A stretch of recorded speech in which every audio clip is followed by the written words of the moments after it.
الحمدللہ رب العالمین والصلاة والسلام علی سید الانبیاء والمرسلین وعلی آلہ الطیبین الطاہرین اما بعد فاعوذ باللہ من الشیطان الرجیم بسم اللہ الرحمن الرحیم۔ معزز حاضرین و سامعین، آج کی اس نشست میں ہم نیکی کی حقیقت اور تقوی کا قرآنی معیار سورہ البقرہ اس کی آیت نمبر 177 کی روشنی میں جائزہ لیں گے۔ قرآن مجید کی یہ آیت انتہائی جامعیت کی حامل ہے اور اس میں دین اسلام کی ایک پوری پکچر ہمارے سامنے آ جاتی ہے۔ بدقسمتی سے آج مسلمانوں نے دین کو ٹکڑوں میں بانٹ لیا ہے۔ کسی کا زور عبادات پر ہے، کوئی معاملات کے حوالے سے اپنے آپ کو صحیح رکھے ہوئے ہے لیکن عبادات کو صحیح طور پہ بجا نہیں لاتا۔ اسی طرح کسی نے صرف اخلاقیات کو ہی مذہب کا نام دے رکھا ہے۔ قرآن مجید کی سورہ البقرہ اس کی آیت نمبر 177 نیکی کی اور اسلام کی ایک پوری وضاحت انتہائی جامعیت کے ساتھ کرتی ہے۔ آئیے جائزہ لیتے ہیں اس آیہ کریمہ کا جس میں اللہ رب العزت نے نیکی اور تقوی کے معیار کو ہمیں سمجھایا ہے۔ اللہ رب العزت نے ارشاد فرمایا، اعوذ باللہ من الشیطان الرجیم بسم اللہ الرحمن الرحیم، لیس البر ان تولوا وجوہکم قبل المشرق والمغرب ولکن البر من آمن باللہ والیوم الآخر والملائکۃ والکتاب والنبیین وآت المال علی حبہ ذوی القربى والیتامى والمساکین وابن السبیل والسائلین وفی الرقاب واقام الصلاۃ وآت الزکاۃ والموفون بعہدہم اذا عاہدوا والصابرین فی البأساء والضراء وحین البأس اولئک الذین صدقوا واولئک هم المتقون۔ معزز حاضرین، اس آیہ کریمہ میں اللہ رب العزت نے یہ پیغام دیا ہے کہ نیکی یہی نہیں کہ تم اپنے چہرے مشرق اور مغرب کی طرف پھیر دو، بلکہ اصل نیکی اس بندے کی ہے اور اس شخص کی ہے جو ایمان لایا اللہ پر، آخرت کے دن پر، فرشتوں پر، کتابوں پر، انبیاء پر، یا اس نے مال اللہ کی محبت کی خاطر اپنے رشتہ داروں کو، یتیموں کو اور محتاجوں کو اور مسافر کو اور سوال کرنے والوں کو اور گردنوں کے چھڑانے میں خرچ کیا، اور قائم کی اس نے نماز اور ادا کی اس نے زکوٰۃ، اور پورا کرنے والے ہیں اپنے عہد کو جب وہ کوئی باہم معاہدہ کریں، اور بالخصوص صبر کرنے والے لوگ فقر و فاقہ میں، تکالیف اور مصائب پر اور جنگ کے وقت۔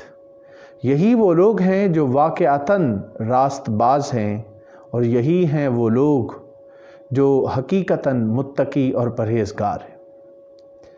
آج ہم اس آیہ کریمہ کے ان مفاہیم پر غور کریں گے کہ اللہ رب العزت نے اس آیہ کریمہ میں 5 ایمانیات کا ذکر کیا ہے۔ من آمن باللہ والیوم الآخر والملائکۃ والکتاب والنبیین۔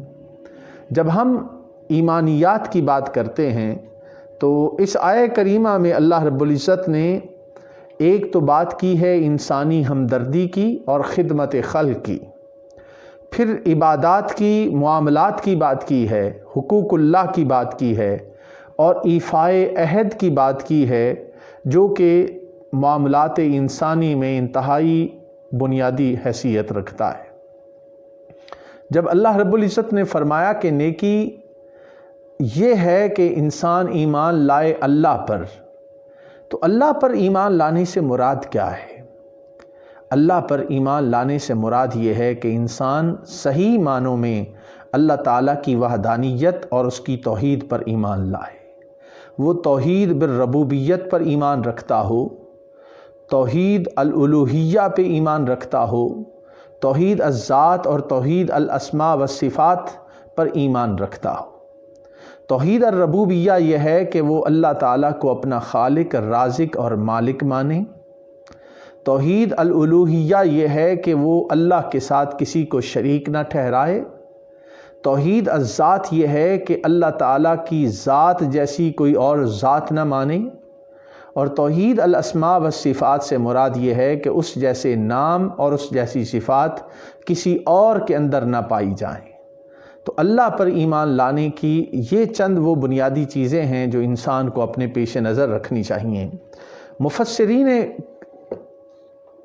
مفسرین نے اس حوالے سے بڑے واضح انداز میں اللہ پر ایمان لانے کے حوالے سے ہماری رہنمائی کی ہے، اور وہ کہتے ہیں کہ اللہ پر ایمان انسان اس طرح لائے کہ وہ حی و قیوم ہے، وہ علیم و حکیم ہے، وہ سمیع و بصیر ہے، وہ غنی اور قدیر ہے، وہ ازلی اور ابدی ہے، وہ واحد ہے، وہ لا شریک ہے، یعنی اس کا کوئی شریک نہیں۔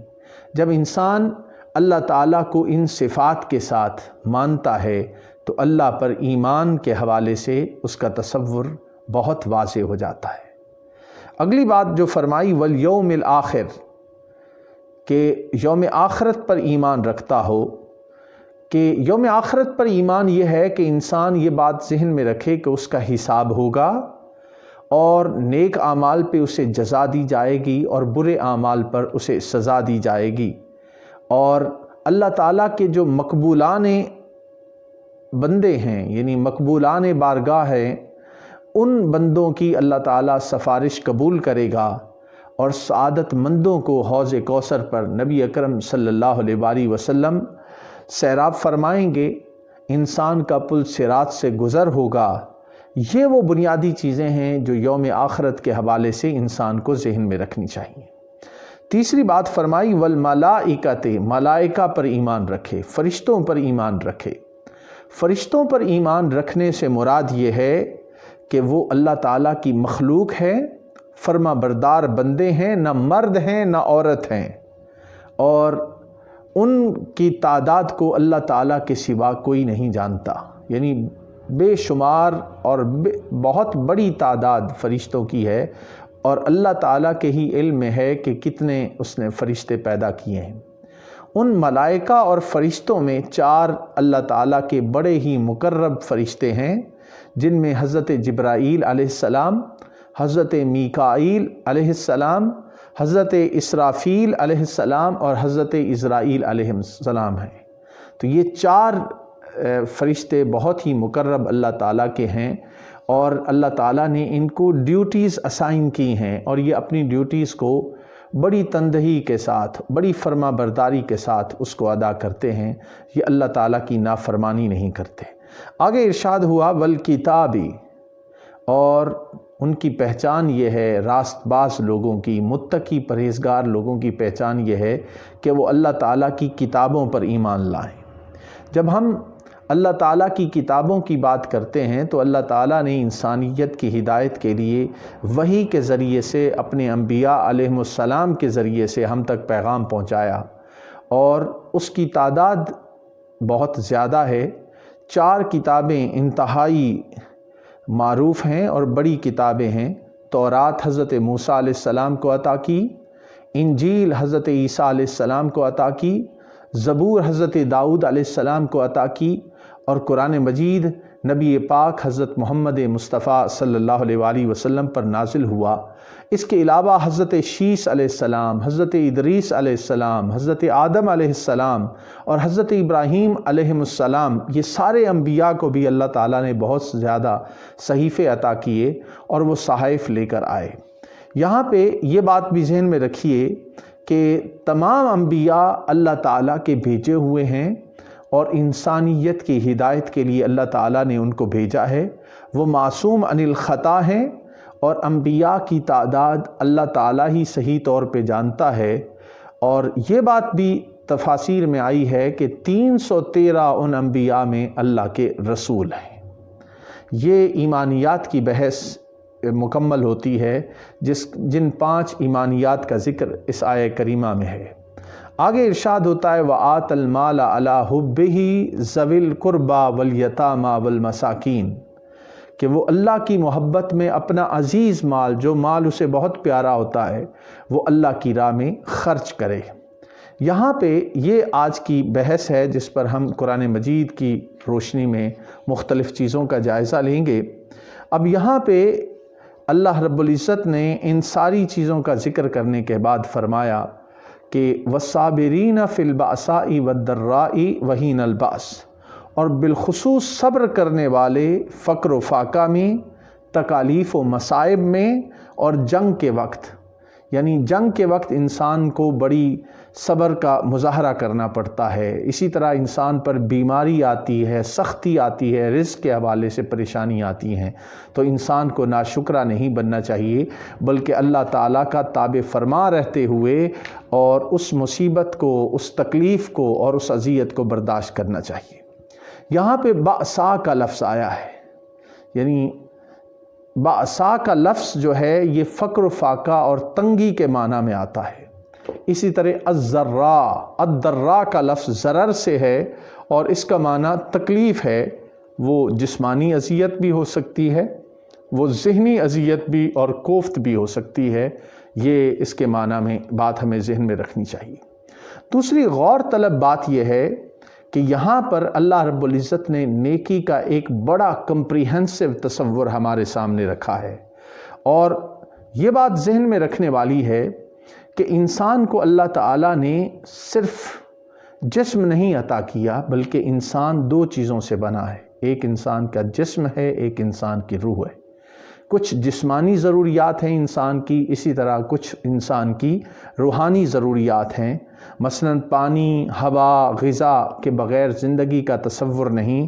اسی طرح انسان کی جو معنوی زندگی ہے، روحانی زندگی ہے، اس کے لیے بھی انسان کو تگ و دو کرنا چاہیے اور کرنی پڑتی ہے تاکہ اس کی روح مضبوط رہے۔ ہم اپنے جسم کو سلامت رکھنے کے لیے تو خوراک کا لحاظ رکھتے ہیں اور خیال رکھتے ہیں، لیکن اپنی روح کا علاج کرنے میں، اسے مضبوط اور توانا بنانے میں ہم وہ کردار ادا نہیں کر پاتے۔ تو اس لیے ضرورت اس چیز کی ہے کہ انسان جہاں وہ اپنے آپ کو، اپنے روح کو مضبوط کرے، وہاں پر جسمانی ضروریات کو جائز طریقے سے پورا کرنے کی اللہ تعالیٰ نے ہمیں اجازت دی ہے۔ اب دیکھیے کہ جتنے بھی انسان ہیں وہ اپنی روحانی ترقی کے لیے یا روحانی طور پہ وہ کچھ نہ کچھ نیکی کا تصور اپنے ہاں رکھتے ہیں۔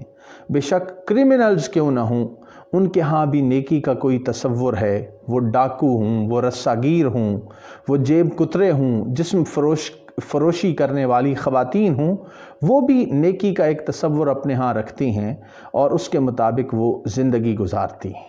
اب یہاں پہ اللہ رب العزت نے نیکی کے تصور کو سمجھایا کہ نیکی کا تصور اس کے اندر ایمانیات بھی ہے، اس کے اندر اخلاقیات بھی ہے، اس کے اندر اپنے معاملات کا درست کرنا بھی ہے، اس کے اندر لوگوں کی خیر خواہی اور ہم